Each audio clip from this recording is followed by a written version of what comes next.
कि इश्क हुआ वैसे?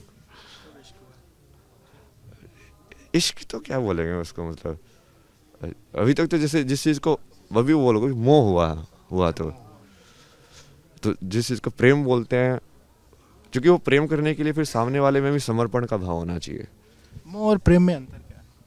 मोह अटैचमेंट है, प्रेम वो उसको आप करुणा या कंपैशन से लिंक कर सकते हो। जैसे प्रेम को जरूरी नहीं है ना अपोजिट सेक्स के बीच में ही हो, प्रेम किसी से भी हो सकता है, किसी दो प्राणियों के बीच में हो सकता है। वो बेसिकली बराबर मानना है दूसरे को अपने से, और मोह जो है वो अपना मानना है कि नहीं ये मेरा है। ये कृष्ण ने बताया ना, ऐसा बहुत बढ़िया डेफिनेशन बताई है प्रेम और मोह की, कि प्रेम जो है उसमें वो लिया नहीं जाता है, मतलब सिर्फ दिया जाता है, और मोह जो है वो लेता है। आपको फिर आप पर आते हैं, कब हुआ इश्क? नहीं नहीं, मोह। मोह तो ऐसे बहुत सारे हुए हैं ना ऐसे। जैसे एक जो आपने बताया तो मेन तो वही था 4 साल का जो आईआईटी में। Aerospace engineering same branch? नहीं नहीं, वो दूसरे ब्रांच की थी वो। अब ये सब करके आप उन लोगों को पता है, सुबह मेरे पास ऐसे मेरी इंस्टाग्राम पे मेरी जो एमडेस की जो तो थी ना दोस्त थी, जो बैचमेट थी, उसके साथ मेरा फोटो है। वो आगे बोलती है मैसेज करके कि लोग कमेंट करके बोल रहे हैं कि मैं तेरी गर्लफ्रेंड हूँ, इसको हटा दे, पता नहीं लोग क्या क्या बोल रहे हैं, क्या क्या कर रहे हैं। तो कहा यार मैं क्या करूँ अब। एक फोटो वैसे वायरल है, मतलब वो नहीं जिसकी आप बात कर रहे हैं, एक फोटो वायरल है कि आपकी नहीं, वो गर्लफ्रेंड। तो मेरे दोस्त है ना वो। अच्छा। बेसिकली उन्होंने तो जैसे वो दोनों के दोनों मेरे बैचमेट थे मास्टर्स में। उन दोनों ने आपस में शादी की है फिर। तो जब मैं जैसे उस टाइम पे जो मेंटल हेल्थ प्रॉब्लम था, तो मैं बैंगलोर में उन्हीं के घर में रुका हुआ था। तो उन दोनों ने बहुत मदद की है मेरी, तो उस टाइम का ही फोटो है एक्चुअली। और उसको लोगों ने आपकी गर्लफ्रेंड समझ लिया?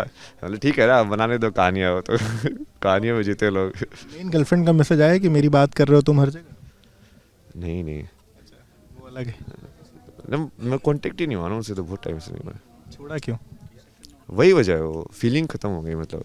और वो सिर्फ उसके लिए नहीं, वो जिंदगी की तरफ ही फीलिंग खत्म हो गई थी। वही वजह से तुम होता ना डिप्रेशन में चले गए या वैसे हो गया कि लाइक तुम कुछ करने का मन ही नहीं कर रहा है, लाइक या तुम्हारा कोई वैसे मोटिवेशन कि तुम किस चीज़ के लिए क्यों करो, वो वाली चीज़ खत्म हो गई। इच्छा शक्ति बोलता ना मैं उसका, अभी मेरे को समझ में आता है उसका शब्द है। उस टाइम पे मेरे को समझ में नहीं आता था, मैं जाके पूछता था ये क्या है यार, ये सब क्यों होता है इंसान को, कि उसको उठने का मन ही नहीं करता है, ये सब क्या है, ये सब चक्कर कैसे काम करता है। तुमसे कभी कोई कमिटमेंट नहीं किया और फिर जब ये सब हुआ तो लगा कि नहीं कि जो कमिटमेंट अगर कभी किया तो वो कमिटमेंट खत्म हो गया? किस चीज़ का कमिटमेंट? अपनी गर्लफ्रेंड से जो भी कमिटमेंट किया फिर एक समय के बाद वो चीज़ें खत्म होने लगी तो लगा नहीं कमिटमेंट खत्म हो रहा है, मतलब ऐसा कभी कुछ? नहीं नहीं, बट यदि वो है ही नहीं वो चीज़, तो उसको ड्रैग करके भी फायदा नहीं है ना। तो वो भी तो टॉर्चर ही है सामने वाले को। कि जब वो चीज़ है ही नहीं ऑनेस्टली, जब तुम उसको ड्रैग कर रहे हो तो फिर तुम जबरदस्ती उसकी ज़िंदगी बर्बाद। और वो तो मैंने अपने पेरेंट्स से सीखा ही था, मगर ड्रैग करके तो कोई फ़ायदा नहीं है दुनिया में। एक दूसरे की ज़िंदगी नरक बना के कोई फ़ायदा नहीं है। इससे बढ़िया है कि तुम अकेले अकेले ही रहो। खुद से छूट गया मामला या छोड़ना पड़ा? खुद से छूट गया। हम लोग खुद से ही छुड़ा म्यूचुअली, मतलब ऐसे बता के उसको ये बताया पूरा कि देखे ऐसी ऐसी सिचुएशन है, और उसके बाद से ऐसे मेरे को महसूस हो रहा है, तो अभी ये नहीं होगा मतलब ज़्यादा।